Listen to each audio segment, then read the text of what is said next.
wish ko lang.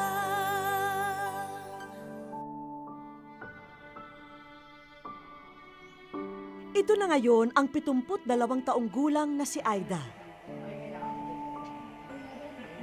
Butot balat, nanghihina, hindi na makapagsalita. Malayong malayo sa imahe ng dating tinitingala bilang artista. Kung may shooting sila, kung napapagod si mama, ako ang masama. Halos nga ibigay niya lahat eh. Kahit nawala na siya. Mabait talaga yan si Aida.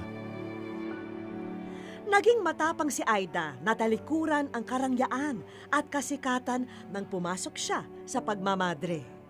Maraming ang nasayang, iniwan niya raw ang pira para magserbisyo sa ano. Pero wala naman tayong magawa, di ba? Hi, tita. Subalit isang pangyayari ang sumubok sa katatagan ng nooy si Sister Teresa. Dahil sa matinding depresyon, nagdulot ito ng nervous breakdown kay Aida noong 1972. At mula noon, nag-iba na ang takbo ng pag-iisip niya. Ito, gawa ito ng pinsan din namin na sa labas. Nagtulong. Tumulong. Gumagala siya. Hanggang doon yun, sa dinaanan niyo doon sa Kabulakan. Nakarating siya doon. Nakapa. Kaya na nagawa ng ganito eh, para may residias gano'n pa makakalabas. Sa pagsapit ni Aida sa dapit hapon ng kanyang buhay, unti-unti nang nawawala ang kanyang sigla at lakas.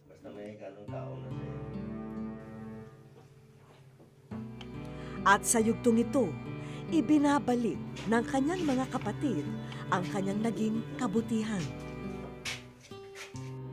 Noon, siya si Aida Rojas, isang makinang na bituin sa pinilakang tabing.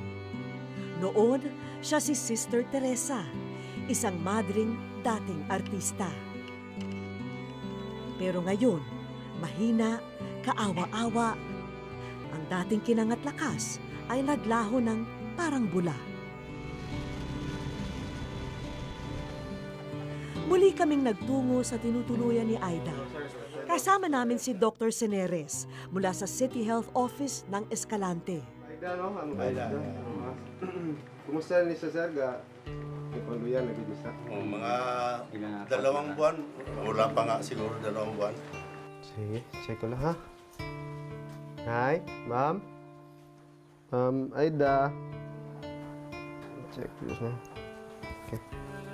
Usually pag mahina na sa nutrition, no? Tapos kulang na ng mga vitamins, usually iron. Kasi maputla na siya yung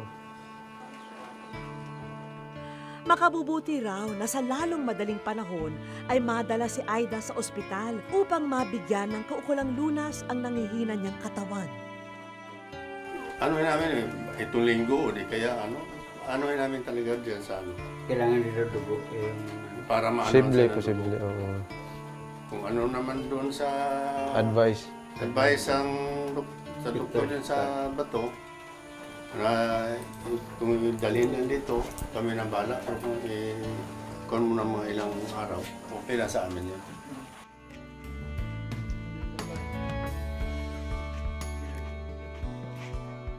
Bilang pagpupugay sa dating artista, may ilang regalo kaming iiwan sa kanya. Dahil sa mga poster ng mga naging pelikula ni Aida noon, muling nanumbalik kina Mang Numeriano, Mang Angelito at Mang Ramon ang ningning ng kahapon sa buhay ng kanilang kapatid. Nick, tingnan mo yan ha. Mga Pelikula mo. Hindi mo na alam yan?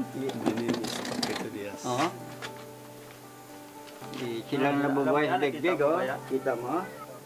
Siyempre, masayang-masaya pa rin. Nakikita yan ulit. Ngayon lang namin nakita ulit yung ang ganyan siya eh. Masaya talaga siguro. Sobra saya. Kung may labis man ang saya ngayon, ito'y walang iba kundi si Janice, ang humiling para sa kanyang tita Aida. Laking pasalamat po talaga kasi si tita na nang bigyan ng pagkakataon na ipalabas yung niya sa wish ko lang kasi maraming tao na na gustong tumulong sa kanya at saka hindi ko akalain na yun, matutuloy na talaga at saka baka ito na talaga yung hinihintay niya para sa kanya. Kaya maraming salamat po sa staff ng GMA. Sa inyo na rin po itong simpleng memorabilia ng ating pagtatagpo. Si Janin rin. Oh, kita mo ba yan? Nakita mo ba? Sino na Sino ba yan? Ito. Ha? Ito. Ito, sino to? Ha? Sino yan? Hindi siya makano. Hindi na talaga. Yan sa makaposyalista eh.